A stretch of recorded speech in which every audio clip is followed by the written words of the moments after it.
Welcome to Hockey Night in New York, where Islanders hockey always reigns supreme. Whether you were raised at the barn in Uniondale or born in the stable at Belmont, Hockey Night in New York is your home for all things Isles. Now, let's drop the puck and get this party started.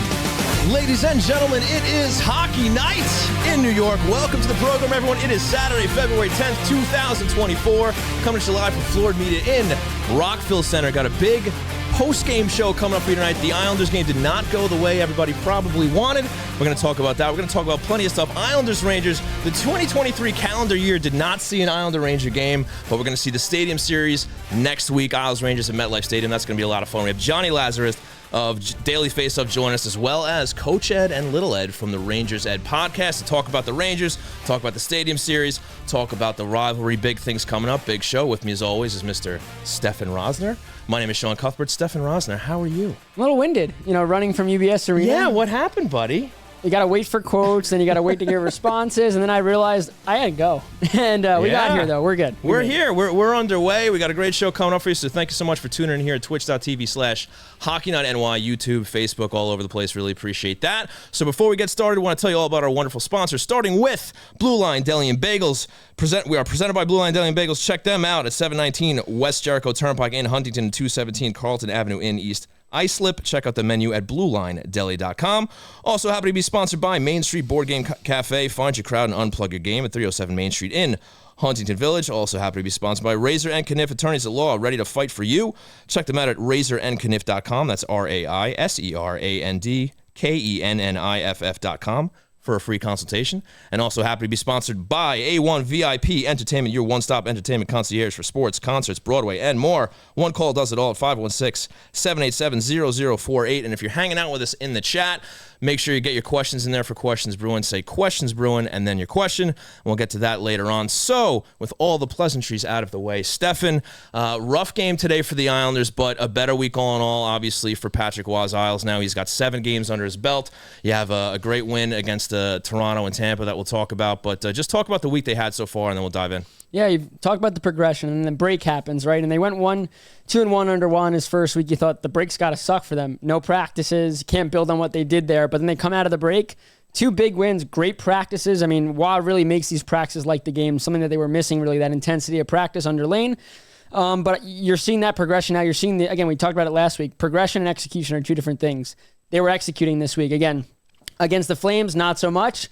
But to start off the week against 2 really good teams and take care of business, that's huge for this group. Yeah, no doubt about it. And just to see the way that they're winning these games, you look at the Toronto game, we kind of joked about it, how they went into the third period with a lead. Not only did they gave it up, but they still took the game in regulation, right? They were able to avoid, getting that heartbreaking late tying goal. They actually kind of get a late winning goal on their own there, and they get the 2 points against a team that they might end up being chasing here for a playoff spot. And then Thursday, they finally take advantage of a team not only on the second end of back-to-backs, but they're also playing their backup goalie as well. And the Islanders came out, took care of business, a rare blowout win for the Islanders, so very positive signs. And then you're feeling good heading into today, right? You're thinking, the Flames, they've been struggling this year. They already started, dealing some guys off here before the deadline, so maybe this is a team they could take advantage of. But once again, that afternoon curse for the New York Islanders comes back to bite them. They come out a little flat. Definitely didn't come out with the energy you might have hoped for, and here we are for a 2-1 week. That's good, but it could have been a lot better, and they could be that much closer to a playoff spot. It's funny. They beat 2 really good teams. Again, second of a back-to-back things that, and then they let down against the Calgary Flames, who, again, Flames are playing well. They beat the Bruins. They killed the Devils. I mean, they're playing well right now, and we talked about it. This is a group that you think they're selling people, right? Why, this, right? But you talk to some of the media guys for Calgary and said the guys that are there that want to be there, they're all rallying around this. So you knew it wasn't going to be an easy game. They're a fast team. But again, the Islanders weren't ready to go. The Varlamov, the first goal he allowed against Uyghur, that's a backbreaker early. But again, the Islanders were never out of it. It just took them way too long to find their game. Credit the Flames. They suffocated them in the neutral zone, allowed only outside shots. Markstrom came up with those big saves at big moments, and not a lot of those. Like 1 or 2, I think you robbed Palmieri in tight, stopped a Nelson one-timer. But again, the Islanders, they failed in the neutral zone, which impacted their ability to break into the offensive zone. And then Barzal was really the only guy that had it. The second line found it a little bit late, but He cut his line. Wahlstrom sat twice in this game. Final 12 minutes of the second or 7 minutes in the third, twice. And we asked him after the game, and Wah said, I needed a goal. That's not great. No, it's not. For a guy, again. He's a guy who's supposed to be scoring goals. And that was coming off Monday where Wahlstrom takes an interference penalty, Tavares ties it. So I asked Wah why he throws Wahlstrom right back out there, and he goes, it's trust. I don't want to ever sit a guy for making mistakes. And then, again, if the Islanders need goals and your potential goal scorer is being sat, that's really not good for Wahlstrom. And so let's just touch on this whole, it's funny, we got a lot of comments on Twitter before we went live here, and everybody's saying, what's with this team in afternoon games? Why can't they get up for these games? And I don't know, what the magic solution is. I mean, I was talking about it a little bit actually with the Eds over there from Rangers Ed Podcast, saying that, they get out of their routines. It's an earlier start, and these guys, they're very much into their routines and what they're doing prior to games. So, I mean, any commentary there, or did Wah even have anything to say about that? He wasn't asked about the afternoon games because, quite frankly, for him, this is the first for him. First for this group this year. So it is weird how it happens. I think you should just start lying to the players about what time it is. Just lie. Right. Make them stay inside where there's no light, and that way have no idea. But it's blackout weird. Curtains. It's weird. Again, it is routine, but that's for every team playing afternoon games. Their routine's thrown off completely. So for the Islanders, I guess you just got to say it's a coincidence, and that maybe that's the reason they don't schedule 1 o'clock games. But now, coming up here, you got... they better figure it out. Well, I think 3 more afternoon games. Right. So, they got to figure it out because they're going to need those points. I mean, that might be advantage Rangers for the Stadium Series next week, that 3 sun p.m. glare. start. Sun glare could happen. Sun glare. We're worried about the sun glare. But, we kind of already dove into the Calgary game, so why don't we just go into reverse? We'll go to the Tampa game. Again, a strong game for this team, 6-2 win, 3 goals in the first period, 3 goals in the second. Then they're able to prevent Tampa Bay from mounting any sort of comeback in the third, which is something we haven't really seen this season. So nice to see that happen under Patrick Roy. Is he the cause? Maybe, but either way, this is a team that came out. They played against a strong team, even under the conditions we talked about before. But a big win for this team to keep their hopes alive in the playoff chase. Called a kill shot is what they did. They went for the kill. Yeah. Something that Roy spoke about. We've been waiting for that. We talked about it a lot. What are they going to do with a lead? What are they going to do with a lead? And under Lane and under Trotz, not knocking their styles. It's what happens. Right. They shell up 3-2. They shell up. They win that game probably 4-2, or they blow it. And you're biting your fingers to the very end. And Ross said, we're going to the third period, guys. Let's just blow them out. And again, Johansson was bad. We've seen it time and time again that the backups that play, I don't think Johansson's even an NHL goalie, to be fair. Usually that's an Achilles heel for the Islanders, too. Yeah. So it's not even, it's funny. It's not even the Islanders on second of back-to-backs. It's playing teams on the second of back-to-backs. But the biggest thing for that is always the first period of that second game is usually when that team has its legs. And then as the game goes on, they get more tired. But for the Islanders, it's just keep the foot on the gas. Don't even allow them. We talked about it a lot. The best defense is offense. And the Islanders, again, forget the win-o-meter. Everyone's got to throw that out because it's taken into consideration that the Lightning had 2 minutes of ozone time late in that game. And all those, the Islanders went for the kill shot, got the lead, and then played smart hockey. But that's a huge win for them because, again, we've seen in the past that game completely go the other way. And the New York Islanders have swept the season series against the Toronto Maple Leafs with their third win on Tuesday up in Toronto. So maybe just touch on that game. They have that lead going into the third. They give up the tying goal, but then they get a huge one from Pierre Engvall in his return back to Toronto. And the video board tribute was pretty funny, too. The reaction was quiet, to say the least. The room was quiet. Engvall was in a scrum because Roy was he wasn't even paying attention. It wasn't great. I mean, credit to Toronto. They had to do something, I guess, at this point. It's kind of getting out of hand with this stuff, right? I mean, there has to be some kind of cutoff, and maybe we'll talk to the Eds over there in a little while about this, but it seems like every player now, they play 5 minutes for a team, they're getting a video board tribute, and it's like, maybe you got to set a standard here. I'm shocked Jonathan Quick didn't get a video tribute for the Blue Jackets when he was there for 10 seconds. But, again, Engvall coming up large in his first game back. Again, the Montreal game, right? Where he is the reason the Islanders fall and lose. Right. So that was huge for him. And I think he's actually played pretty well. Even tonight, he gets put on the top line with Barzal and Horvat. And I know it was for a couple of shifts, and I asked why. I said, what do you think? And he goes, it's something we might go to. He said Anders Lee liked him with Nelson and Palmieri, but he wanted speed on that top line. Engvall surely brings it. But, he plays hero for the Islanders. Again, they don't fold. Going down, allowing the tying goal in games, they probably lose. They've shown that they've lost those games. Oh, yeah, big But Wah said it's all about the mental game with them, is that they have to stop not feeling sorry for themselves, but when bad things like that happen, you got to forget it. You got to move on. I mean, that's a goalie mindset, right? And I think Waugh really preaches that. But that was a great win to get, and then to build on that to win Tampa. That was a huge way to start the week. All right, so we went from the last game out to the first game, but 2-1 record. But you look at where this team stands in the standings. They still have a lot of work to do, and games like today are going to be the ones that are going to kind of come back to bite them under the wire. We know about all the ones that they gave up previously, all those points they gave up in the overtimes and the shootouts and the blown leads and stuff. But they can't be taking games off like today. So it's a rough loss. You're not going to win them all. 2 out of 3 is not bad. But, they definitely got to pick it up, and you have a game coming up we'll talk about in What's on Tap in a little bit, and then obviously a huge one in New Jersey at MetLife Stadium. So before we get into What's on Tap, though, I just wanted to get your thoughts real quick on suddenly this healthy Islanders roster, right? You got a lot of guys coming back, Cizikas, Pulick, Pelech, all back in there. Maybe just talk about how they've looked since they've rejoined the team. Yeah, real quick, Detroit came back and actually won today. In overtime. That hurts. So that's not good. But yeah, I think the most important thing was getting Pelech and Pulock back healthy. Right. Not only for them to get back to hopefully playing to that elite level they've played in years past, which I think they've done so far, but it's limiting the minutes of Romanov and Dobson. You're not killing Dobson anymore. And also the other thing is matchups. Riley and Mayfield, or whoever your bottom pairing is not going up now against a top line or a second line. They're getting the third lines and fourth lines. They're playing bottom pairing minutes. Again, against Tampa, they probably played a lot more because of how that game went, but it allows Waugh to really roll 3 D pairs and play that matchup game correctly. So the last thing that Waugh ever wants to do is have Riley and Mayfield out there against the Kucherovs of the world. He doesn't have to do that now. And if Pelech and Pulock can find their game, which it seems like they have, and since they're healthy, that changes everything for the back end, which allows to break out, neutral zone, offensive zone, and Cizikas back.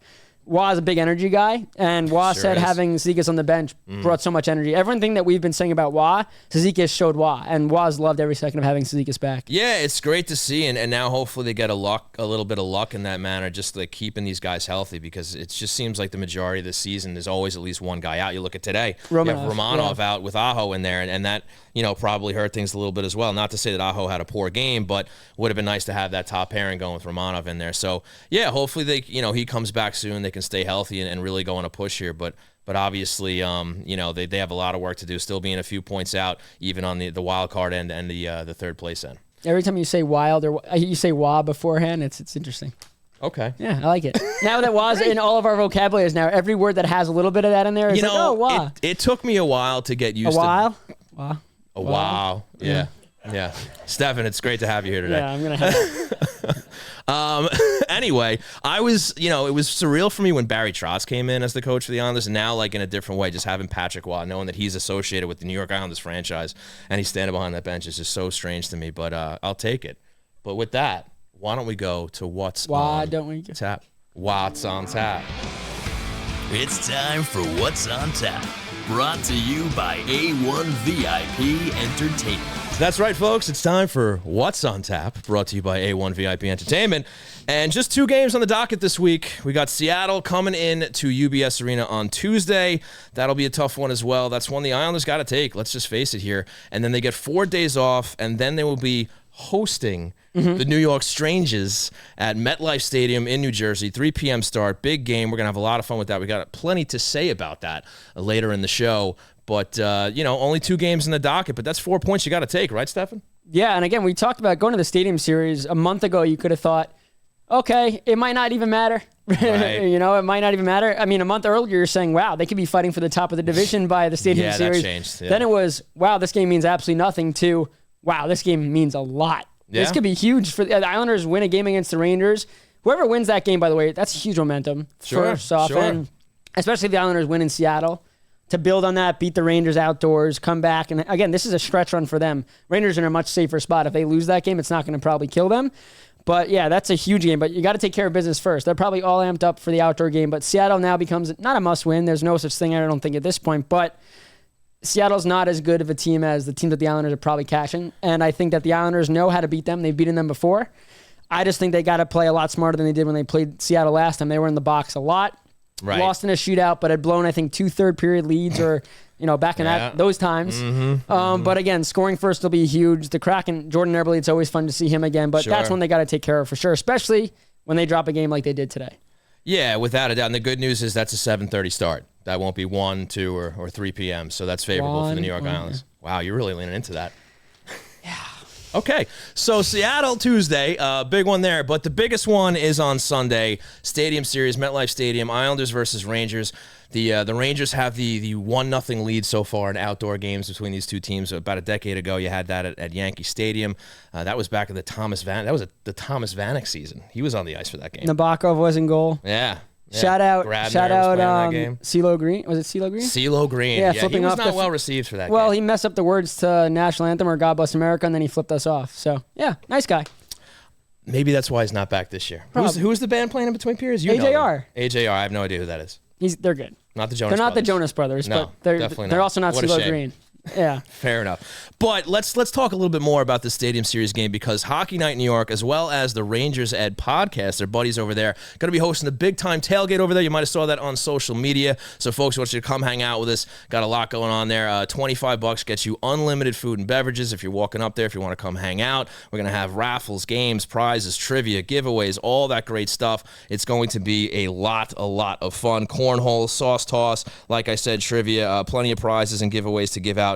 Meet us at Parking Lot L at 11 a.m. for all the fun, and we still have a little bit of room on the bus that's going to the game. So if you're looking for a way there, don't want to have to worry about driving, hit us up on social media, give us a little DM, either us or Rangers Ed, and we'll hook you up. We'll get you in there. So there you go, $25, unlimited food and drink. Pretty good deal. Yeah, not bad, right? And it's going to be provided by Blue Line Deli and Bagels. So, I mean, great day. Donnie's going to be there, so it's going to be a lot of fun. We're going to have a great time. A1 VIP Entertainment's going to be there. They're going to have deals going on with tickets and stuff like that. So, going to be a great day. Going to be a lot of fun. We'll get you ready for the game. And then hopefully the game lives up to the hype. Hopefully it's not -degree weather and sun glare. Can't forget sun glare. Hopefully not. But, Stefen, guess what else is on tap? I don't know. Again. It's A1 VIP Entertainment featured events. I'm sorry. I have to finish that. Yeah. It's fine. So, folks, we got some great deals going on for A1 VIP Entertainment events. MSG Friday, March 22nd, Fall Out Boy is playing. And then over at UBS Arena, Wednesday, February 14th, Valentine's Day, Stevie Nicks, a little date night there. And then Saturday, March 30th, and Sunday, March 31st, Zach Brown is performing. And A1 VIP Entertainment is also offering listeners and viewers of Hockey Night in New York, an Islanders playoff push package. Buy 4 games, get a 5th one free for home games at UBS Arena. Call 516-787-0048. Mention Hockey Night in New York for 10% off of those featured events, and one call does it all. 516-787-0048. And like I said, A1 VIP will also be at the tailgate, so going to be a lot of fun there. They're going to have some deals going on. They're going to have some of their own raffles and giveaways and stuff like that, so definitely make sure you hit them up while we're there. So great stuff. So now, why don't we go to the Hero of the Week? Ladies and gentlemen, when you hear this song, that means it's time for the Hero of the Week, brought to you by the Blue Line Deli and Bagels half-price hero, which this week is the B Comp Q, named after our pal Brian Compton over at NHL.com. That features boneless ribs, barbecue sauce, pickles, and onions on a hero. It is delicious. Have you had one, Stefen? No, I have not, but it sounds great. It's probably better than the McRib.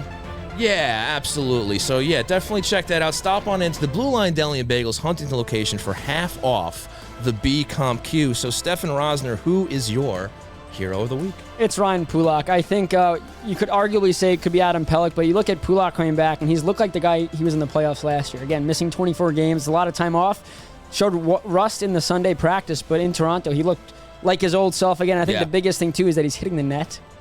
Yes. He's bringing the defense. I spoke to him about that. I don't want to give too much away about a story I'm doing for the Hockey News, but I asked him about, why have you had issues with control? Like what? And he talked about his equipment.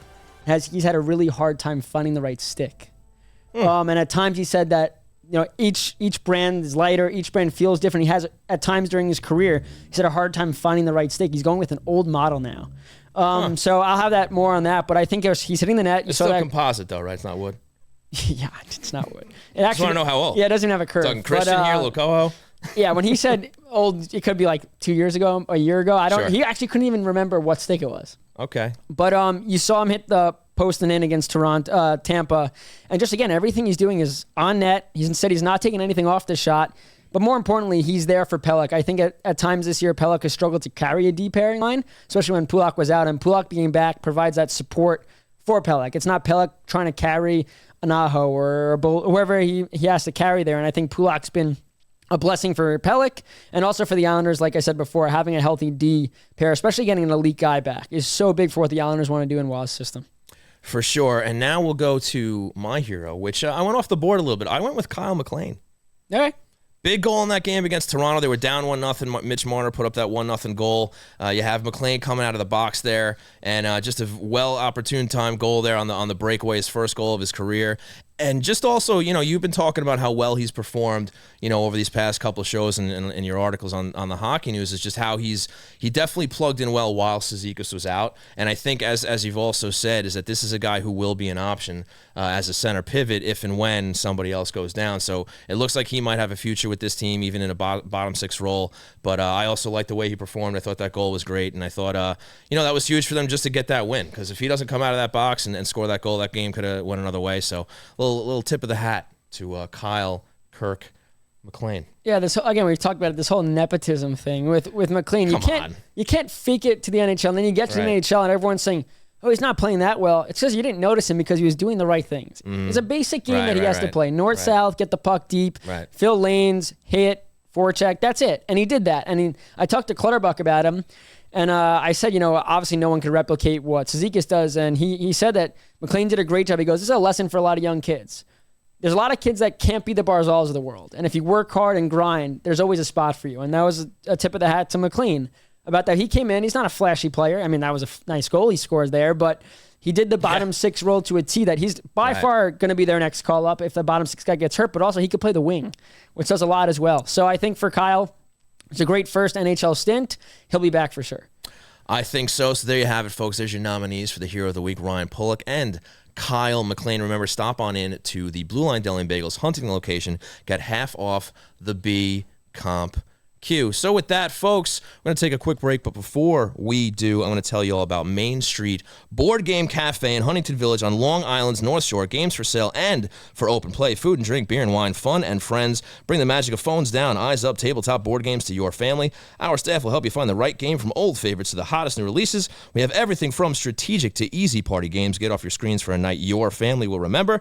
Looking for meetups to join? Our Magic the Gathering, Dungeons & Dragons, Lorcana, and organized play communities are welcoming for all. We also do parties and corporate events located at 307 Main Street in Huntington Village. Go to mainstboardgamecafe.com for more information. Main Street Board Game Cafe. Find your crowd. Unplug your game. So now we will go to break. And when we come back, Coach Ed and Little Ed from the Rangers Ed podcast will be joining us to talk some New York Strangers. We'll be right back. Hear it. It's over. I can't believe they fell short again. Yeah, but they played so well. They made it to the semifinals 2 years in a row. The semifinals aren't the cup. God damn it, I hate those Lightning. They'll get another shot at it next year. I don't even want to talk about it anymore, all right? They lost, okay? Let me just sit here and enjoy the one thing that makes me a little bit happy. This fresh, delicious, tasty, meaty, turkey-filled Blue Line combo. I eat 3 every day to help keep me strong. Hey, Donnie, can I have one of those? Coming right up.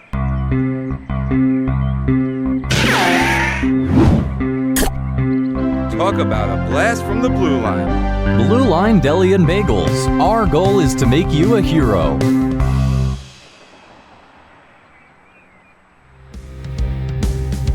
Attention all artists, storytellers, and creators of all kinds. It's time to make your content stand out above the rest. And Floored Media is the place to make your visions become a reality. Maybe you want to elevate your podcast and add some video, or turn that novel you wrote into an audiobook. Or maybe you just need the right space to produce your daily vlog. Whether you're a seasoned veteran or just starting out, Floored Media has the professional facilities, exceptional staff, and intimate atmosphere to breathe life into your creative passions at every step of the process. Thanks for giving some time to our sponsors. Ready to talk more Isles? The train rolls on right here on Hockey Night in New York. That's right, folks. The train rolls on here at Hockey Night in New York. Welcome back to the program. And joining us right now, live in-house from the Rangers Ed podcast, is Coach Ed and Little Ed, here to talk about the New York Rangers and the Stadium Series. Fellas, how do you do? Feeling good. Super excited for next week. Yeah. Good to be here live with you guys. Great job so far. Thank you so much. Appreciate Great it. to have you in here. And, can't believe it's only a week away, but we'll touch on that in a little bit. But let's just talk about this Ranger team, what they've been up to this season, how they're at the top of the Metro here. The first thing I want to get your thoughts on is just Peter Laviolette coming in here as a new head coach. What has he brought to the New York Rangers? I'll let Coach take that one away. I think, like you were saying before, Roy, I think he brought a better structure.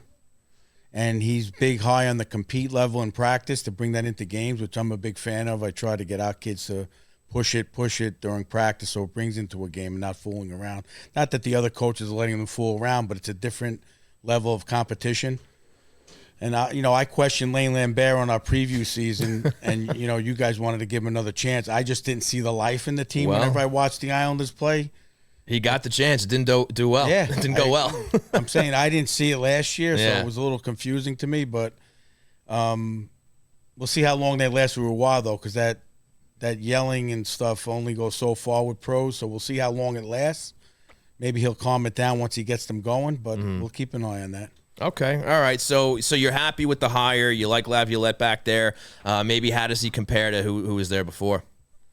I think it's I was a fan of Gallant, but obviously the players were shutting him off a little bit. There's something with him, obviously. Yeah, shelf life there. In his history that he succeeds early and then tapers off. And, he had a tough one, too, with that whole Patrick Kane situation, sitting players for 5-6 games to get salary cap. And that's a tough way to manage going into playoffs, Sure. I feel. But I thought he was a good coach, but I like Laviolette. I was a big fan of them hiring him. Yeah, there's a goalie dilemma going on right now in New York City there. Igor Shesterkin's really struggled to find his game. Quick looks really good. If the playoffs started today, which they don't, who are you putting in goal for game one? Well, Igor started last night against the Blackhawks, so you could take that for what it's worth. They forced him into OT. Rangers ended up getting the win. Cousin Ed might have a different opinion. Coach Ed and I still not impressed by Shesterkin. So the playoffs started right this second. I'm going with Quick. Quick as well. Yeah. That's what I would go with because I was talking to a Ranger fan today, and they were like, "No, Shesterkin's our guy." I said, "You cannot look at the numbers and just emotion, momentum. You got to go with the better guy to start a playoff series. Even if Quick doesn't play the whole playoff series, right? You go with the goalie that's hot now, and if Quick struggles in game one." Then you put Shesterkin in. But the question for me is, and sorry, fellas, I haven't watched a lot of Ranger games this season, but we haven't played you yet. That's a good point, which is just wild to me. Very wild. But what's been the issue for this guy? Obviously he's been one of the better goalies in the league for years now, and for whatever reason he's struggling. Thank goodness Jonathan Quick is playing the way he is because the truth is, I remember going into the season, I was like, Quick's going to back him up because I thought his days were numbered. You know what I mean? I thought he was maybe going to play 5-6 games for the season. Right. So it worked out well for the Rangers, but what's been the issue with Shesterkin? Well, I'll let Coach touch on it more, but the biggest thing that we've noticed, all the games that he's lost, I don't want to say all, but a large majority has been 5 or 6 goals against, right? So it seems to be a mental thing to us. We're used to Henrik Lundqvist, who was a mental, lack of a better word, nutcase, where he was so competitive, and if he let in a goal, very small chance another one was getting by him, They might have lost 3-1, 4-1, but that's because they had 0 offense or 0 defense in front of him in some of those dark years. But we could always rely on Lundqvist's consistency. And we're not seeing that with Igor. And Coach had questioned that very early on in Igor's career when he won the Vezina. Does he have the consistency? And now we're not seeing it. So it is concerning. Thankfully, we do have Quick this season. He rejuvenated his career with the goalie whisperer, Benoit Allaire. And he grew up a Rangers fan, so I wasn't surprised to see that he was going to give it his absolute all and try and just make another push for his childhood team. And he's absolutely succeeding. And you can't argue with his gameplay and the way he just competes. It's kind of similar to that Lundqvist where it's he lets in a goal, very slim chance he's coming back and letting in another one, at least in a short span. He's that competitive where another one's not getting by him. Yeah, I'm a big body language guy, and when you notice Shesterkin let that goal in, his head kind of drops. He looks up at the scoreboard, and he's not. The next play's coming down ice, and you're watching, and it's just I don't see it. And even early, you said for years he's been great. He was great 1 year. Oh, sorry. I'm just saying. I take it back. This is what I argue with Cousin Ed about. He's the number one. He was great 1 year. Last year, he wasn't there. He's injured every year for 10 games, And I said it early in his career that was what I want to see. Yeah, he was phenomenal. When he's on, he's one of the best in the world. But you got to be Vasilevsky. You got to be there every year if you're gonna be claimed the czar. That's what they started. Fair enough. Fans started right away. Yeah, I think they've stopped with all the Russian, There's still a little bit of it, but it's definitely a question. What it is, I can't tell you, but like you said before, what Roy said, it's all mental. With these players, they're all at the same level. There's a few, Connor McDavid's, but it all comes down to who can do things in time and space the quickest and make that reaction. Because they're all, after those top 40 players in the league, they're all talented. They all have the shot. They all can skate. It's a matter of who makes the quick decisions, the less giveaways, and that's puck management. And he's on a long-term contract, right, Shesterkin? He's locked up, 4 years? I want to say they signed for 5 years, but that was 2 years ago at this point, or a year and a half maybe. Right. That's a cousin I question. Because now I'm hearing all this negative energy about Shesterkin. I'm like, do we have a little, No, listen, we're not down on him. I'm not panicking. Yeah, I mean, listen, he's still in first place. He's still got the Vezina trophy in his back pocket. He was an all-star this year. That was ridiculous. Well, that's in a whole nother conversation. But, I mean, like I said, we have the best goaltender coach in the world, probably, arguably. I mean, he turns him out one after another. He gave him some time to deal with him for a little while, to talk to him, I guess. I was a little surprised that they went back with Igor so quick against Chicago. They probably wanted to put him out there against a weaker team. The Rangers' effort in front of him is a completely different conversation as well in that game. But we'll see. I mean, he can also just turn it on all of a sudden and be Vezina, back to Vezina, whatever, mentality or play. Well, the big thing now, the big thing now I saw on NHL Network is the goalies in the playoffs, it's a team. It's not one guy definitely the whole way, other than, say, Vasilevsky. But they go, if Shesterkin loses 2, they'll go with Quick for 1 or 2, and then if he loses, they'll go back. So that even makes it more difficult mentally for a goalie. That's the hardest position in sports, all of sports, and that makes it even more difficult. So is he mentally strong like that? Do the Rangers have a long break before the Stadium Series game like the Islanders do? They got one game coming up. I think only 2 also. Yeah. So with that in mind, I mean, obviously we'll see Who how starts the Stadium Series. That's my question. Yeah, who's getting the start? I would be shocked if Shesterkin's not playing Sorokin. That's their buddies. That's a marketing thing. Yeah. I would be shocked. I mean, I don't know if it should be, but I would be surprised. But you mentioned the mental thing. When Shesterkin came to the league and then Sorokin came the year after, the one thing you did notice is that when Shesterkin would lose, like, he wouldn't maybe shake hands with his teammates. He'd bang his stick, and then Sorokin never said a word. If he let a bad goal, it was just, I'm good. And maybe this year you saw it one time after a game where he kind of calls out his team, but the antics that Shesterkin had coming over from Russia, Sorokin never night and day difference. Yeah. And again, Sorokin wears it all on his sleeve, and Sorokin is just stoic. And Sorokin, again, they both have struggled this year to find what they had last year, things like that. But it's just the way that goaltending is all mindset. You got to forget that goal and move on, or forget it. So Sorokin always says, next play, next play. That's really how he thinks, and he's wired. So we'll see what happens career-wise as their careers progress. So you got the Rangers in first place in the Metro, and as we're obviously hearing, it's not a perfect ship that they're sailing right now. They came out hot. Islander fans were used to that with Laviolette. His first year as a rookie, they went out to like a 11-1-1 record or something and won because they had 4 stat categories back then. But the Rangers came out hot to start this year, then it leveled off a little bit more recently, and now I think they're riding a 3-4 game win streak right now, right? Yeah, they beat Colorado. Yeah, 4 game I think, but the big ones are Colorado and Tampa. So with that in mind, what has you guys confident about this team going into the playoffs and maybe going on a little bit of a run here, and what has you nervous? I'm going to say the goaltending has me a little nervous. I think they have it. There may be one player they can. If they don't make a move at the trade deadline, I'm not upset because I think they have a pretty good group. It's just a matter of tightening up defensively in the goaltending in the playoffs. I don't think they're physical enough, but we'll see what happens. The playoffs is a whole different game. Why is Brodzinski an elite player? I said elite. No, why is Brodzinski an elite player right now? He just scores and plays a great game. Oh, why do you think he's playing like that? I mean, he wasn't doing anything for a while other than being Yeah. Like you said, Sazek is, playing his game. He happens to be on a little streak right now. I wouldn't say he's, playing. I don't think any other teams are keying on him. Yeah. Not, but he's a good player, and I think they could deal with him being in the lineup for the playoffs. The big guys have to come up. That's what I was going to say. My biggest, not fear or worry, is like Mika Zibanejad. Don't quote me on this. I think he has 1 goal in the last 17. Well, now 2 goals after last night in the last 17 or 18 games. I mean, the New York Rangers' #1 center, I said on our show, should not have 1 goal in 20 games or whatever it is. So that worries Isn't he me. Still at like a point per game clip though.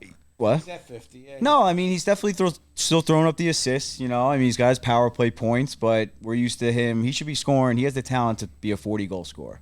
I know everyone says he's got the 200-foot game, but like I said, the Rangers' #1 center, we're used to him putting up a few clutch goals here and there, power play goals. Do you think he's committing too much time to his DJ's playlist?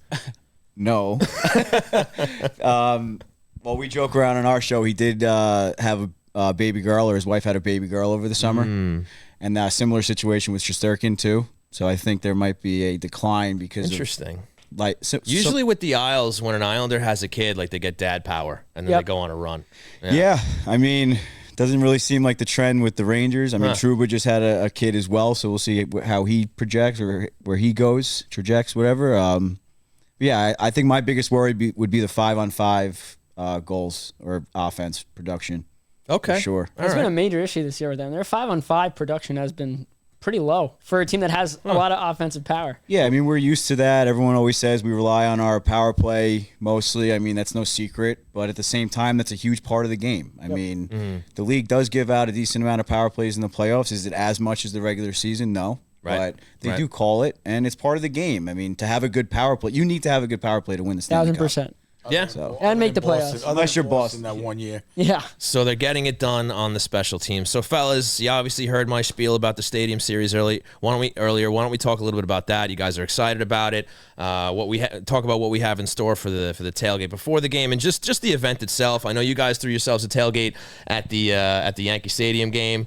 We didn't know each other then, so we couldn't get involved. No. But I heard that was a very good time. So maybe just chat a little bit about that and just I guess the special nature of having the Islanders and Rangers kind of being set up in this marquee setting, right? Where, they get center stage for the league, where supposedly everybody's going to be watching, these two teams face off this rivalry game. And thankfully, they're both in it enough in the standings where it's actually going to it's going to carry a lot of weight. Yeah, I think there's a lot of buzz that some of these outdoor games are losing their luster a bit. I mean, absolutely. One way or another, they're not selling as many tickets for whatever reason. Me personally, I still think they're great. They're very entertaining. Watching them on TV is a different story, but going there, it's amazing. I mean, like you just touched on, Coach Ed and I, we put on tailgates whenever we have a chance. Yeah. We didn't have the show at the time for the Citi Field one when the Rangers played Buffalo, and definitely definitely not for the Yankee Stadium one against the Islanders. Rangers actually played the Devils that weekend as well. That one at Yankee Stadium might have been the coldest day of my life. It was very cold. It was very cold. Glad to be at Citi Field. Really? Citi Field, I think it was 10 at Citi Field. 8 or 10 degrees. Brutal. Yeah, we were cracking beers out of the cooler. They were staying warm in the cooler. So, as soon as we took them out of the cooler, we would crack them and they would freeze. So that was a little bit of a struggle, but we had a fire pit going, which we'll have at this tailgate as well. Do we have a week ahead weather report on how it's looking on Sunday? What do we got? I saw someone post that it's going to be cloudy. There's a chance of snow. Ooh. I think a little backdrop. I think 18 degrees is what was being said, but we can't. That's doable. No offense to weathermen, they do a semi-fabulous Tom Boyle job. said it's 40 and sunny. For the Is that right? Series. Yeah. It probably changed from 2 days ago. Like I was going to say, people looking at the weather. I saw cloudy the other day, so it's a crapshoot. If we get 40, that might be T-shirt weather. That might be an ice issue. Yeah, that's true. I was about to say, we might not get a game if it's 40. A baseball game might break out. Pitchers and catchers are coming in like a week. But, yeah, I mean, no offense to weather people, but they might not get the weather tomorrow. Let's check back in on Thursday. Yeah. Yeah, and I don't think that's a knock on weather people. I think it's just a hard science. It's a hard thing to figure out. To pin down. It is a job, though. Yeah. It is a job where you could be wrong every day and still Yeah. Not bad. Good That's for them. what they call Honestly, job good for them. security. Yeah, that's what they call that. No doubt about it. Yeah, so talk a little bit more about the event. What do you guys got cooking? I think you got a little cornhole situation going on, a little raffle, a little giveaway. Yeah, so I mean, you already touched on the price. I mean, we're going to do the $25, all you can eat, all you can drink. Yeah. Obviously supplied by Blue Line Deli and Bagel. So shout out to Donnie for Yes, that. sir. Very great, very generous. Going to be a large spread, 4-foot heroes. Yes, sir. Mac salad, potato salad, coleslaw, all the good stuff. Bagels, colored bagels. Typical Long We'll Island, see if we New can do York. Ranger bagels. There better be some Well, Ranger we'll see. bagels. Donnie, We'll see. there better be some Ranger bagels There's no in there. promises Just on the that. blood of Ranger fans. You know? Yeah. Yeah, on top of that, we'll have some There's gonna be a cornholes. lot of iron in that. We're going to have 2 cornhole sets painted by yours truly. We're going to have the Ranger side with the Stadium Series jerseys, and then we're going to have an Islanders set up for raffle. There we so go. $5 raffle tickets will get you put into that. I believe Suiter's Sweet Treats bringing in some cookies, Shout right? out to Suiter's Sweet Treats. I'm sure you guys Delicious. have mentioned them on your show. Oh, yeah. We'll have Oh, some yeah. custom New York Ranger and New York Islander Stadium Series cookies. Yeah. For raffles and for giveaways, prizes, everything. And koozies. Everyone gets a koozie That's that buys right. a I ticket. saw the koozies. They look great. Koozies came Yeah, out great. custom Coach has koozies. got one over here for us. There you go. Yeah, I mean, a bunch of other stuff. I mean, I'm sure I'm going to add some stuff this week, and my ideas are always flowing. Yes, so. working up until the very last minute. Yeah. But it's going to be a good time. Hopefully the weather does break well. The amazing part of this whole thing is when I was 15, 16, 17 years old, there's no way that we could have coexisted in a tailgate. Well, we're still putting that to the test. We're going to find out. I know you for like a year or two you're now, Sean. You guys are good guys. I think we're going to be fine. I think we're good. The question is going to be how everybody else is. Also, as the game goes on, We might too. have to hire a bouncer or two. It's not the same. When I used to go to games as a kid, there would be 3, 4, 5 fights in the stands every regular season. Oh, yeah, yeah. Now you go to a game, everybody's sitting there. It's, Listen, we got 2 shows here that love the game of hockey, right? They happen to be 2 rivalry teams, but we can coexist in the same setting. We can actually share a drink and some food together. I mean, it's crazy, but we can do it. Yeah. But we are going to be enemies the night before. We're doing the outdoor game. That's right. Saturday. That's right. Yeah. What's the date on that? 2/17? The 17th, yes. Yep. So Saturday night at 9:30. Marjorie Post. Yeah, Marjorie Post. We're taking on you guys. For a Hockey nice Night New outdoor York versus Rangers Ed Podcast Skate.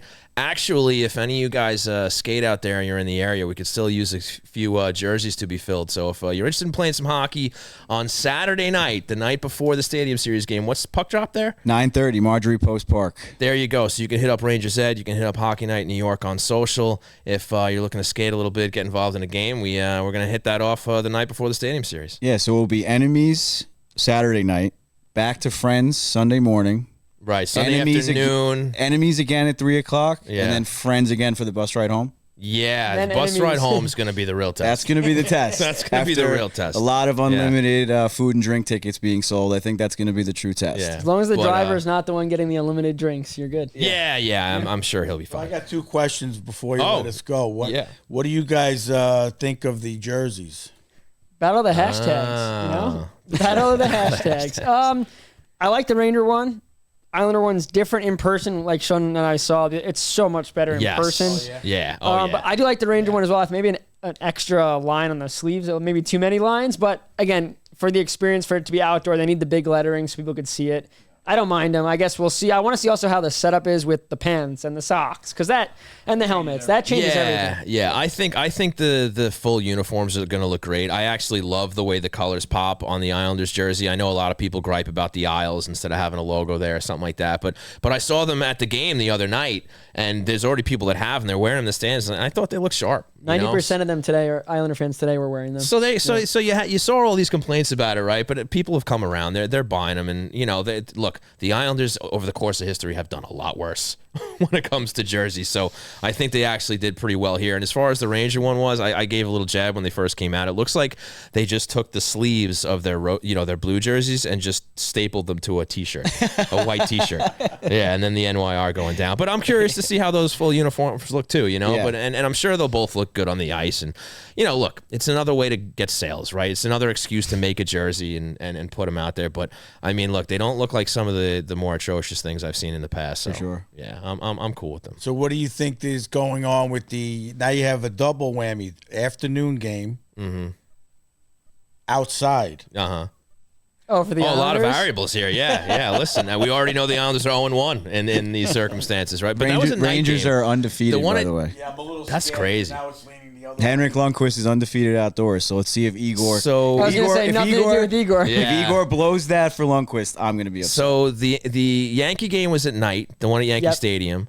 And I mean, we'll see if the afternoon, at least it's 3. It's not 1 o'clock. And it's a Sunday. They might be all right. It's a Sunday. They're going to have, 4 days off like we talked about. So maybe that rest gives them a Barzal little will break. have plenty of time to beauty rest. I'll add one more He's thing. a very though. handsome man, Ed. Islanders are in the Giants locker room, and anyone that's in the Jets room, sorry, I mean that's Did not know that. That's just you're tough. warming up in the Jets room where everyone goes to die. Oh, and you guys see are the- yeah. toast. That's You guys tough. are toast. Honestly, I Did don't not know know if they that, should even Stefen. come Bet out. the aisles big time. I think that was not know that. I think that was public information. I Whatever, didn't know but that. now it is. That's awesome. But yeah, so the home teams are in the Giants room and the away teams are in the Jets room. And again, the last thing you need to do for any team getting hyped up is sit in a Jets locker. And can we just say that the stadium is in New Jersey for crying out loud? I mean, stop pretending it's in New York. Yeah. Whether it's a football game, a hockey game, or even like the World Cup. I was just gonna say, how on earth did they land the Cup final at MetLife? Did you hear that? Yeah, it's awesome. But No, there's it's still awesome, but how? But it's not New York. I don't know. And it's There's- MetLife. Right.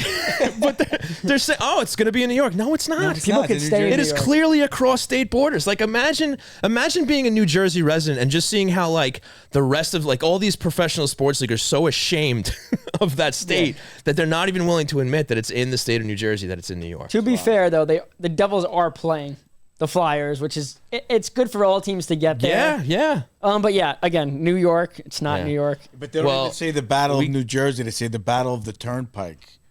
Sure. The Devils. Where you can't make Sure. left turns in Jersey. And there's by going the to be way. tolls and stuff. Yeah, exactly. This is going to be jug handling. But we got to sneak in questions brewing before we get to Jonny Yeah, let's do Lazarus. it. So, Eddie, why don't we get to it? It's time for Questions Brewing. So go ahead, ask us a question. Ezzo and Jay, how we doing over there? Doing well. Yeah? How are we looking in the chat today? We're here, but we're not very inquisitive. Okay, today. We dinner got a time few. show, it's a dinner time show. People People are probably chowing down. drinking after what they watched. Might be drowning their sorrows. It's true. It's Yeah. true. So what do we got, Ed? What do you got in there? So we'll start with a question for Rangers Ed. Hey, from there Mr. we go. Tom Boyle. Let's do it. And Tom Boyle asks, with Shesterkin's struggles this season, do you see the Rangers looking to trade him? T-Boy, I love you. I love him as well. This is one of your usual guys? Yeah. Yes. This is our OG He's the best. guy. Yeah. He's the I best. mean, I guess you just heard our little breakdown, but no, we're not trading him yet. Not just quite yet. Unless, hey, if we're going to get Connor McDavid, Well, look, no one's untouchable. In fairness, learned that. with the way Coach was talking about him, I was like, this sounds like a goalie controversy. This might be a guy on the way out here. Look, I said a month and a He half barely ago. had one good season. I said a month and a half ago, Quickie should have been in that as the starter, and that was a controversy. Who would on want our him? end. Who would want him? But yeah, I mean, like Eddie said, he's not untouchable if it's the right price. Not for draft picks or anything. It's got to be a big. Connor McDavid. And then you got to replace him because Jonathan Quick's not lasting for a long time. Well, we had that conversation recently on our show, and someone asked, like, "Oh, who's untouchable?" No one. Like if Wayne Gretzky got the traded. Oilers for whatever reason, He did. like no one's untouchable. Adam Fox could be traded for Connor McDavid, Nathan McKinnon, like no one. Sounds like you got big dreams here for Connor McDavid. You mentioned his name a lot. It's a weird question to ask. For a goalie that had the Rangers history, we're going to get him. You sooner or got later, and we've Sean. talked about it. You guys get whoever you want. We're going to get him sooner. If the or later. Rangers want him, he's going to be a Ranger. He might be 45. I mean, you added Patrick Kane and Tarasenko to the list last year, and the list just keeps on growing. All the stars going into the twilight of their careers, retiring a Ranger. Yeah. Unbelievable. Just adding to my jersey collection for no reason. But yeah, we might get Connor McDavid. He might be 45, but we'll get him at some point. I mean, you're talking about a guy that had one good year as a goalie. You think you're getting McDavid and all those I'm guys? just kidding. You're I'm getting just a third. saying, like- No, I'm saying that you're getting a third line forward for Shesterkin, right? I guess right, he's yeah. not that good. No, Let's trade him for who'd they trade Buchnevich for? Sammy Blais. yeah. Sammy And Blais. his ACL, Really get right? Cousin Ed going. Well, Toronto needs a goalie. Devils, leave him in Jersey. Well, actually, bring him to Jersey trade early. To a rival, I would trade Toronto. You can get maybe Marner. All right. Are we really still entertaining this? Let's go. All right. Ed, what else you got over there? Cousin Ed is a heart Yeah. attack.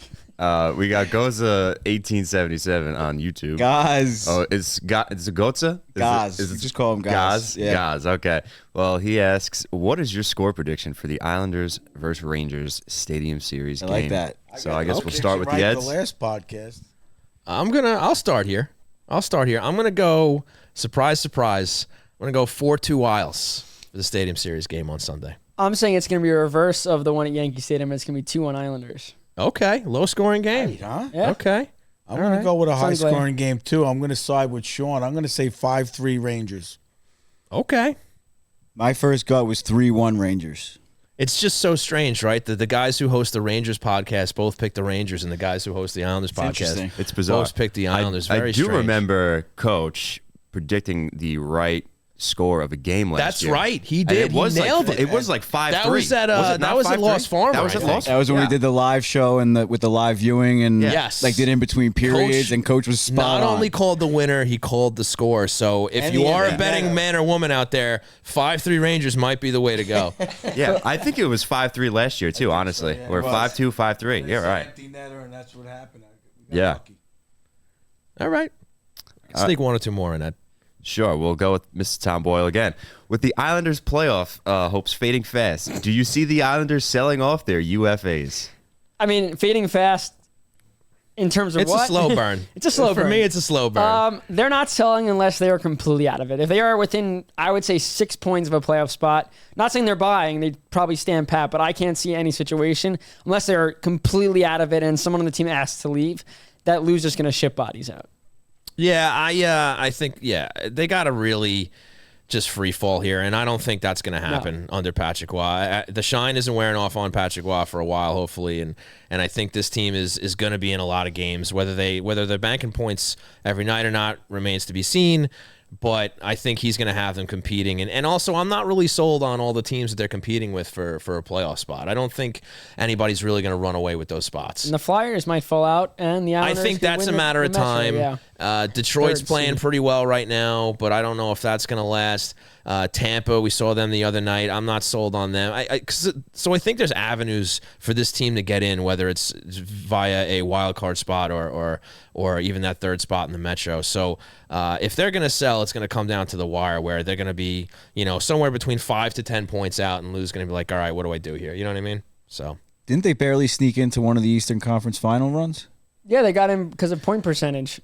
Yeah, they actually hit the tank. Yeah, wasn't it like the last game of the season where they snuck in? They were fairly. last year. Was it last year, yeah, but no, you're also too? right. Yeah. Where they were actually fairly comfortable, if I remember correctly, the majority of the season. As it got to the end, before they cut things off, they just started hitting the tank. You know what that was? And they were in. They acquired Pajot, and they go 0-4-3 to end the season. There you have it. So, yeah. So then they cut the season off, and they got in for point percentage, and they went on their run. But that's all it takes for a team like them. Yeah, Like, I mean, you get in, anything they're can only happen. 6 points out. There's 30 games left. Yeah, I mean, It's a slow burn. It's no panic. I mean, there's time. I think the Islanders will make the playoffs, but and all T-Boyle needs is a big win against Seattle on Tuesday, and if they win against the Rangers, T-Boyle is going to be on a Yes, high. indeed. So Ed, let's do one more, then we got a break for Jonny Lazarus. Alrighty. Lazarus. Next one from Sebastian Worm over on YouTube. What addition/positions? It's one of our guys too. Oh yeah. Oh, they're showing up all the way from Germany. Really? Oh, yes. Wow. Really? He'll be at the tailgate as well. Amazing.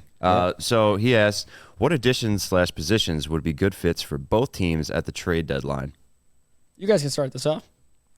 Coach, you want to go first? I mean, we've been talking about it a couple of weeks. They're looking for that third-line center to replace Filipino as more of an offensive threat. Other than that, I don't really see anything that I would be going after on the Rangers' end.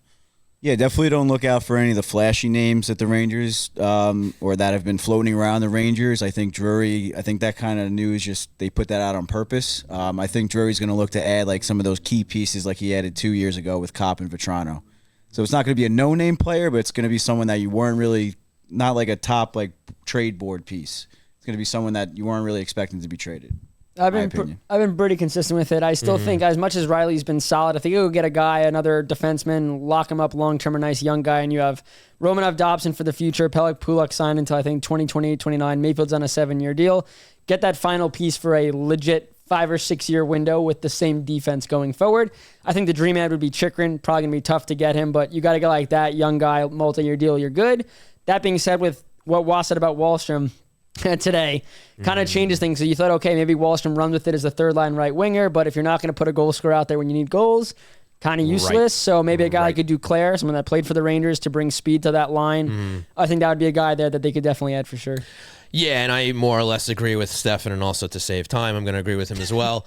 But yeah, I think D is the way to go. Maybe not as much of an emphasis now because they're healthy. I think we all were very surprised that all these guys just suddenly healed up. Yep. Even Bortuzzo, who we all forgot about. And so they have some options there, maybe a little bit of depth there, and maybe if they can plug like a middle six guy to help out on that end, that would work. But I also don't know how Lou is going to make this stuff work with the cap and with whatever assets that he really doesn't have to deal, other than that first round pick that he seems to deal off every year. But look, they got to stay in it too, right? So, but I would say either a middle six forward or a defenseman just to kind of shore up the D there, because even though things will look better under Wah, the D has struggled pretty much the entire season. PK as well. Yeah. So they might need a guy who can help out there. So thank you for the question. And if there were any others, sorry we couldn't get to them, but we are tight against the schedule here. So I want to thank you all for tuning in to twitch.tv/HockeyNightNY. We're going to take a quick break. When we come back, Jonny Lazarus of Daily Faceoff will be joining us.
Welcome back.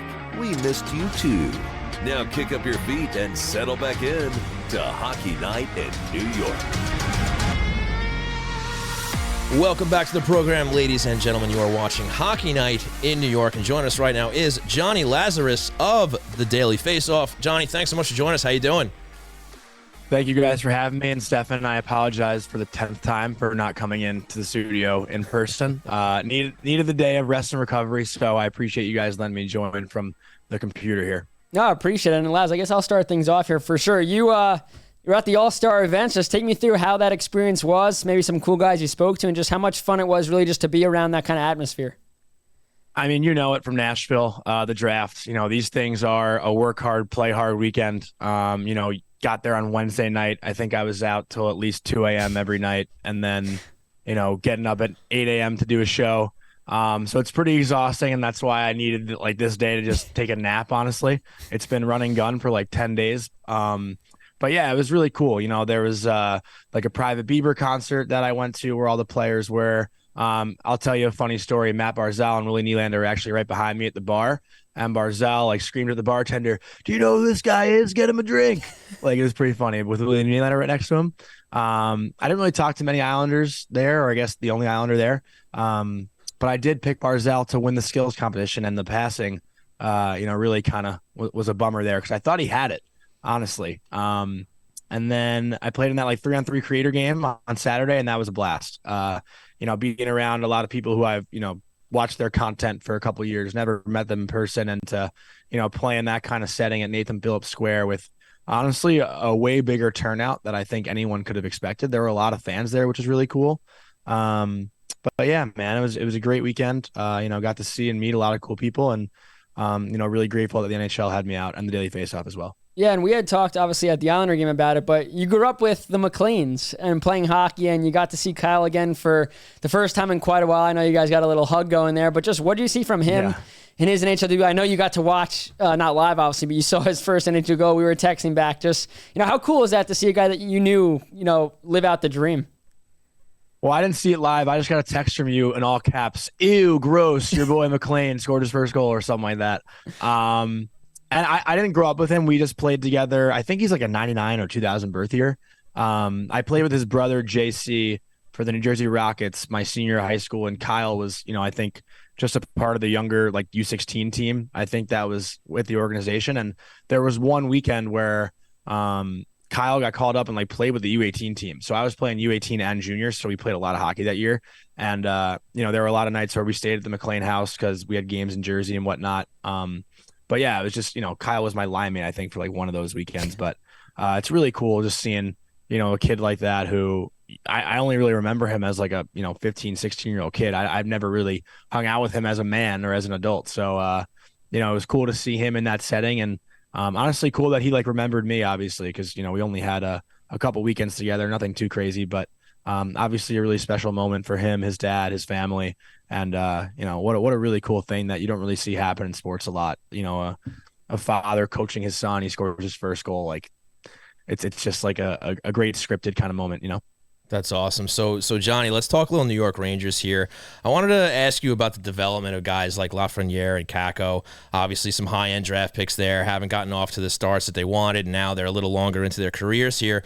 What's going on with those guys? What's it going to take for them to maybe hit that level that I think Ranger fans are probably expecting with these guys coming in? I mean, Sean, and full honesty, I think Lafreniere has hit it. Like, to me, he's there. I mean, the points might not be there to back it up, but like, that's you watch this team play every night.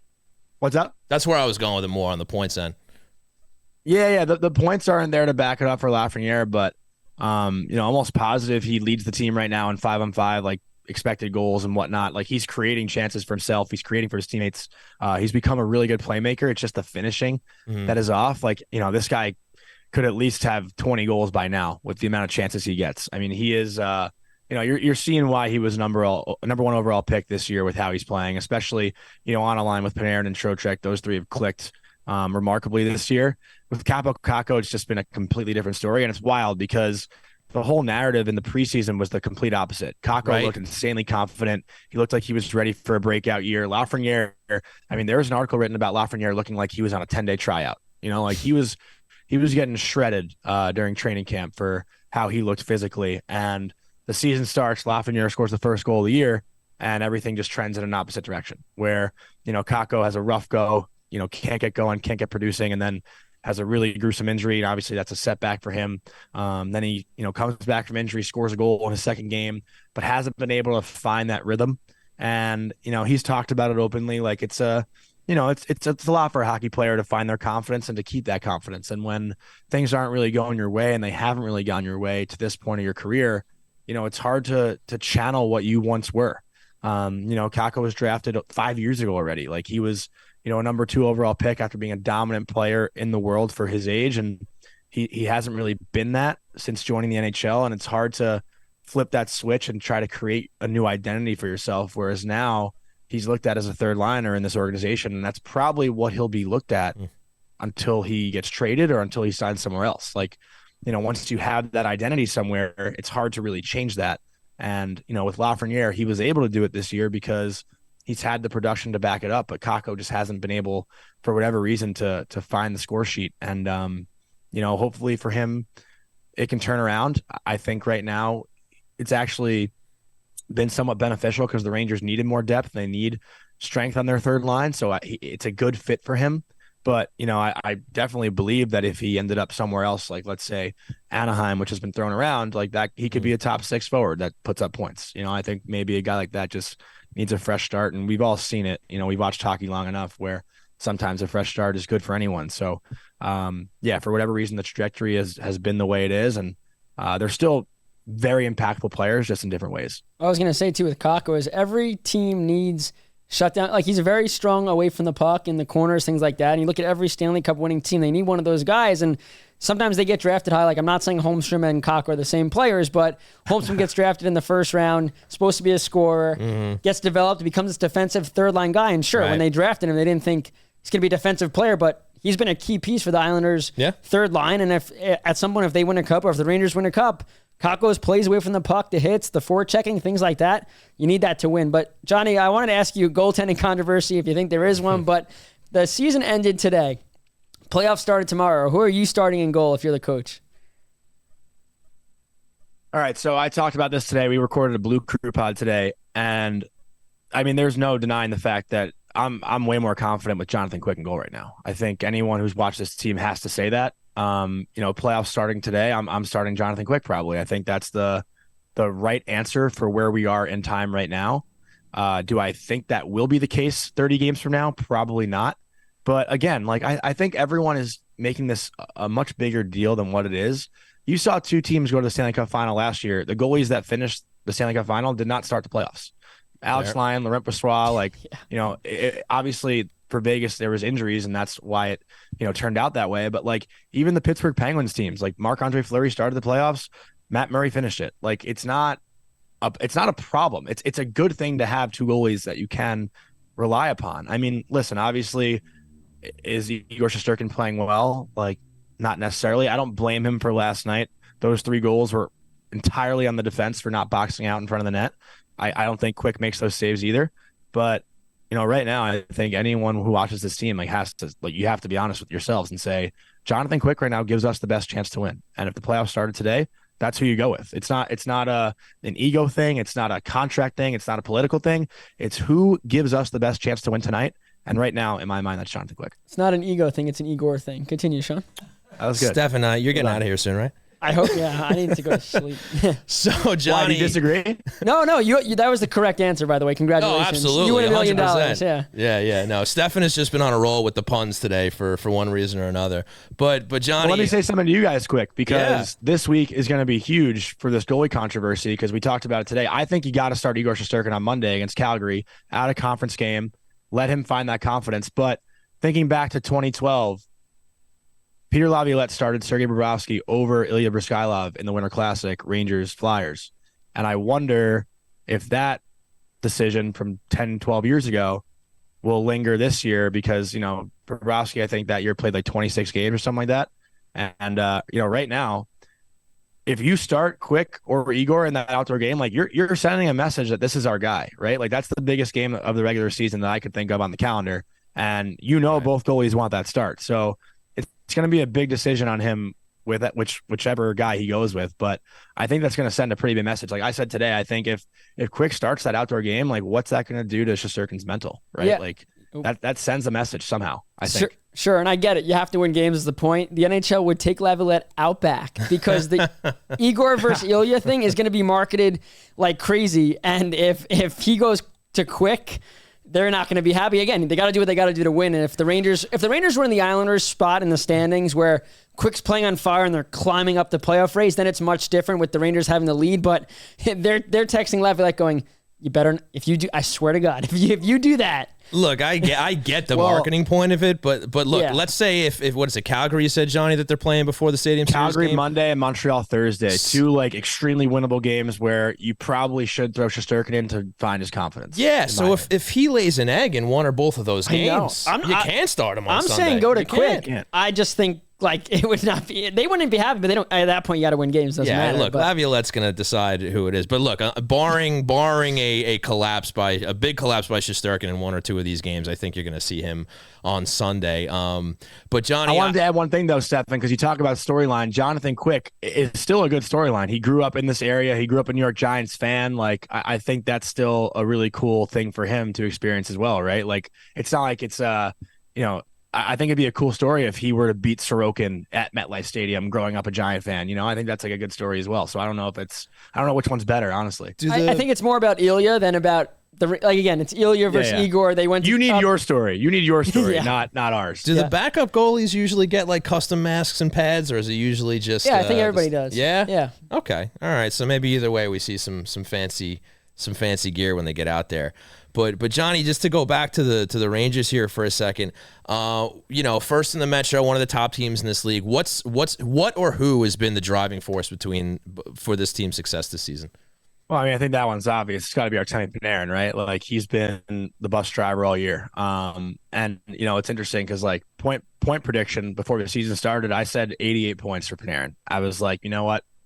I think Laviolette's going to have him playing a little less risky and maybe a little bit more defensive, but it's been a little bit of that. But he's thrived offensively with Laviolette and with Lafreniere and Trocheck. So. Panarin, every time the Rangers need a big play, it seems to be him that's making it. And, I think like 2 or 3 weeks ago, I was trying to make the case that Panarin could be in the MVP race. Obviously, Nathan McKinnon, to me, has taken off with that race. I mean, that guy is on another planet. But yeah, I think the obvious choice here is Artemi Panarin. But also, you got to give credit to Quick too. Like without Jonathan Quick, I don't know where this team is this year right now. Like, if we still had Yaroslav Halak or no. Not Halak. Who am I thinking of? Who's our backup? Any other backup that's not doing what Quick's doing as a backup? Wait, why am I blanking on who our backup was? It was Halak last year, wasn't it? I thought it was Halak. It was, right? Yeah, I thought so. That sounds wrong, though. Yeah, but it's so right. I don't know. Am I right? You're 1,000% right. Okay. It sounds wrong. Okay. Can we get a confirm from the Rangers Ed guys here? It was Halak. Yeah. All right, it was Halak. They're doing the yes, yes chant. Yeah. That sounded wrong, but yes, that was the point. Yes. I don't know where they'd be without Quick. Okay. You got anything else, Stefen? Brzezinski, what's happening here, man? Hard candidate? I love that guy. I'm all for him. I want him to be on this roster come playoff time, whether it's third line center or fourth line center or first line right wing. I mean, he can play in any scenario. We've seen him play successfully in that role. He even got like first power play minutes when Mika Zibanejad got a 10-minute misconduct. I'm a big Jonny Brodzinski supporter. And also as far as players I've interacted with, probably a top 5 favorite of mine to go to media wise. He's just a very humble, down to earth, gives you his time. Could not speak more highly of Jonny Brodzinski, and his dad, Mike Brodzinski, is always in my Twitter mentions. So I appreciate him as well. Yeah, and I think you have not that you have to apologize for anything, but when you tweeted out the whole Lambert leaving things, I know we have to bring it up, but you might have gotten the Islanders Patrick Waugh, by the way, so you might deserve a pat on the back because that might have really exposed some things there. I know Sean wants to get you in a second, but just overall your thoughts of Patrick Waugh being hired and what he's done for this group. Has it not been a blessing aside from that stinker today? I think it's been awesome. And, honestly, something I wanted to bring up too, I know Trevor Zegras, his name has been in the trade talks. Like, I think Trevor Zegras and the Islanders are a no-brainer. I couldn't disagree with you more, but continue. You couldn't disagree with me more? I don't know. I don't think Zegras gets this team over the hump. I don't think, he's a player that's going to win you a Stanley Cup. But as far as what the Islanders have tried to accomplish as an organization over the last 10 years, they want to get a Winter Classic game. They want to get an All-Star game. They need some flair. Matt Barzal, one of my favorite players in the NHL, love watching him play. The Islanders have Patrick Waugh now with this incredible outgoing personality.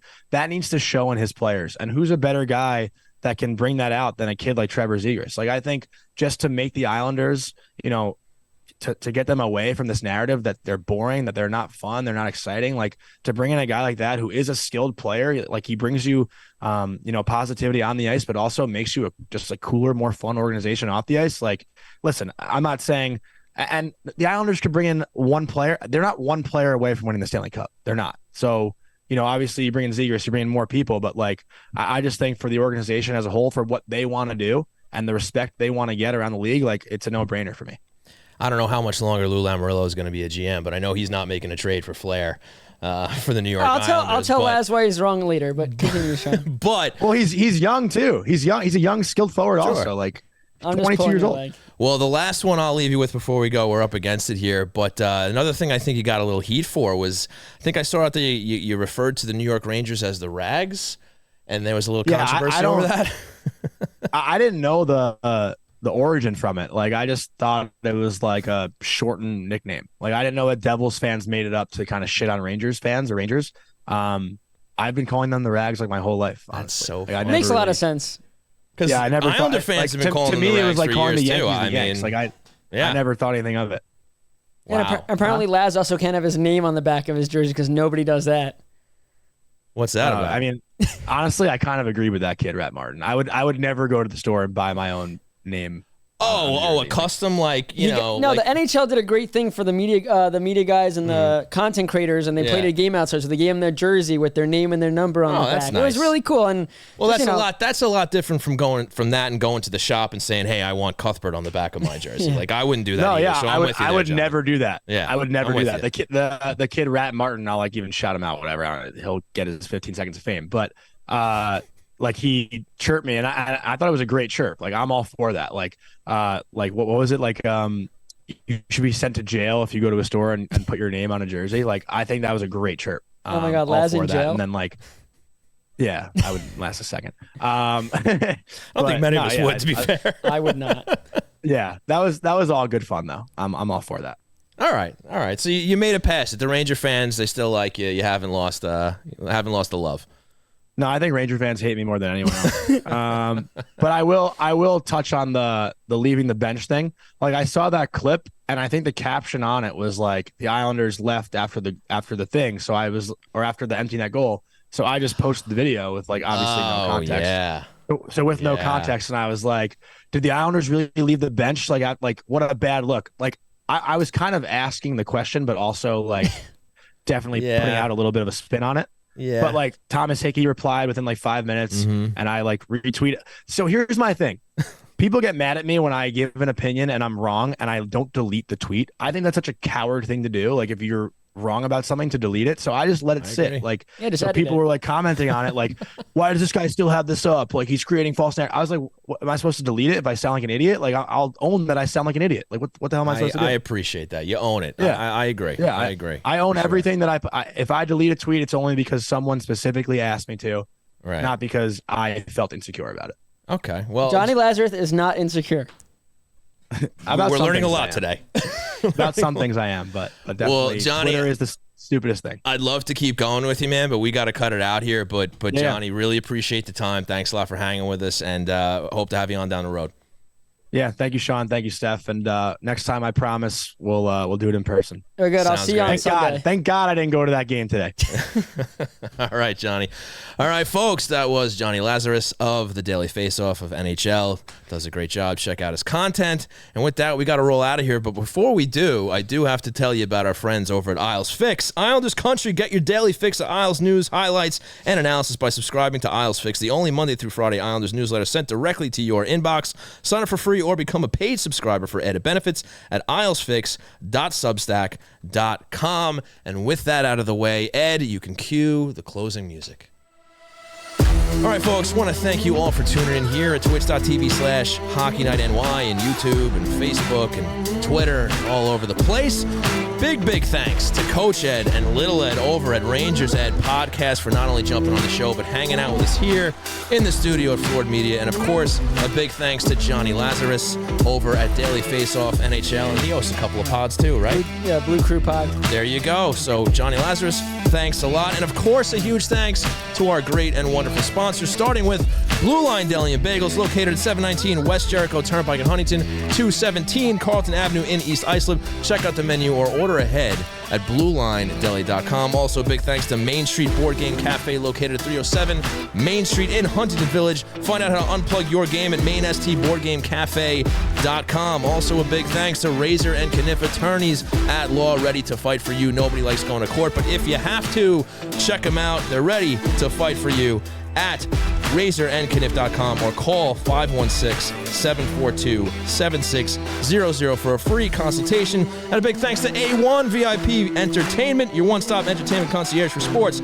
concerts, Broadway, and more. One call does it all at 516-787-0048. And remember, folks, to rate, review, subscribe, tell your friends, spread the word. Let them all know about Hockey Night in New York. Stefen Rosner, where can everybody find you on social media and your content? Yeah, you can find me at Stefen_Rosner on Twitter, STEFEN_ROSNER, the Hockey News, Islanders, Rangers, and NHL.com. There you go. You can follow myself at Shawnee Hockey. You can follow the show at Hockey Night NY on Twitter, Facebook, Instagram, TikTok, all those fun places. So for Stefen, for Ed behind the glass there, for Jay, for Ed's over on the couch there, I'm Shawnee Hockey. He's Stefen Rosner. We've been Hockey Night in New York. We'll see you next time.